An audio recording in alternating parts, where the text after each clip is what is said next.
السلام علیکم دوستو، میں ہوں اسلم عالم اور آپ دیکھ رہے ہیں گلف ایکسپرٹ۔ آج کی ویڈیو میں آپ لوگوں کے کچھ سوالوں کا جواب دینے والا ہوں، اسی لیے آخر تک بنے رہیں اس ویڈیو کے ساتھ۔ ہو سکتا ہے آپ کا سوال بھی اس ویڈیو میں شامل ہو جائے۔ حاجی ولی پوچھتے ہیں کہ بھائی میرا ویزا انڈر پروسیسنگ ہے، اگر میں قطر نہیں جا سکا تو دوبارہ قطر آنے میں کوئی پرابلم تو نہیں ہوگا؟ دیکھیے، اگر آپ کا ویزا صرف انڈر پروسیس ہے تو کوئی بات نہیں، اس کے ایکسپائر ہونے کے بعد ویزا آٹومیٹک کینسل ہو جائے گا۔ لیکن اگر ریڈی ٹو پرنٹ ہے یا پرنٹ ہو چکا ہے تو سسٹم سے اس کو کینسل کروانا پڑے گا، ورنہ دوسرا ویزا نکالنے میں پرابلم ہو سکتا ہے۔ نصیر سید پوچھتے ہیں فنگر پرنٹ ہونے کے بعد کتنے دن میں آئی ڈی کارڈ لے سکتے ہیں؟ جواب ضرور دیجیے پلیز۔ فنگر اوکے ہونے کے بعد اگر آپ پاسپورٹ آفس سے آئی ڈی لینے جائیں گے تو اسی ٹائم مل جائے گا، لیکن آن لائن آئی ڈی کے لیے اپلائی کرنے پر 2 سے 3 دن میں پوسٹ آفس والا آپ کو آئی ڈی پہنچا دے گا۔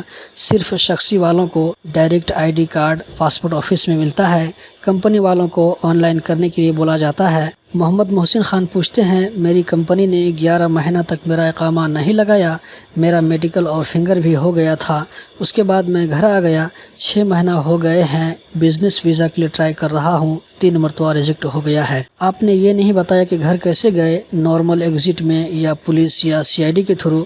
دوسری بات یہ ہے کہ آپ کا ویزا ریجیکٹ ہو رہا ہے تو ساتھ میں ریجیکٹ کا ریزن بھی آتا ہوگا۔ آپ جس کمپنی سے ویزا نکال رہے ہیں وہی کمپنی والا یہ ریزن بتا سکتا ہے کہ کیوں ریجیکٹ ہو رہا ہے، آپ اس سے پوچھ لیجئے۔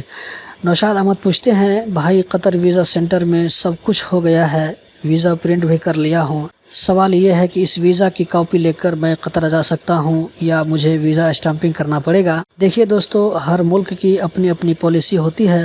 قطر ایئرپورٹ پر آپ کو صرف ویزا اور پاسپورٹ شو کرنا پڑے گا۔ اگر آپ نیپال کے ہیں تو پہلے قطر میں نیپال ایمبیسی سے ایگریمنٹ اسٹامپ کرنا پڑے گا، اس کے بعد شرم کا کام کرنا پڑے گا۔ اگر آپ انڈیا سے ہیں اور آپ کا پاسپورٹ ECNR ہے تو ویزا لے کر آپ ڈائریکٹ آ سکتے ہیں۔ اگر ECR ہے تو امیگریشن کروانا پڑے گا، آپ اپنے پاس کے کسی ٹریول ایجنسی سے بات کر لیجئے۔ جبکہ بنگلہ دیش اور پاکستان کے لوگوں کو قطر آنے کے لیے صرف ویزا چاہیے، کوئی بھی کسی بھی طرح کی ایگریمنٹ نہیں چاہیے۔ شاہ حسین پوچھتے ہیں سر میرا آئی ڈی دوسرا کمپنی رینیو کر سکتا ہے؟ جی بالکل نہیں، آپ کی آئی ڈی صرف آپ کی کمپنی رینیو کر سکتی ہے، اس کام کے لیے ہر کمپنی کو مندوب دیا جاتا ہے۔ آج کا لاسٹ سوال ہے، تنو احمد پوچھتے ہیں بھائی دوحہ قطر میں آؤٹ پاس کی کوئی آفر ہے یا نہیں؟ اگر آنے والی ہے تو ایک ویڈیو بنائیے، بہت دنوں سے کوئی ویڈیو نہیں بنا رہے ہیں آپ۔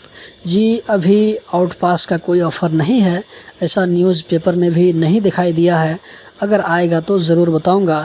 ویڈیو کا انتظار کرنے کے لیے بہت بہت شکریہ۔ دوستو ویڈیو کیسی لگی کمنٹ میں ضرور بتائیں اور اس کو لائک بھی کریں۔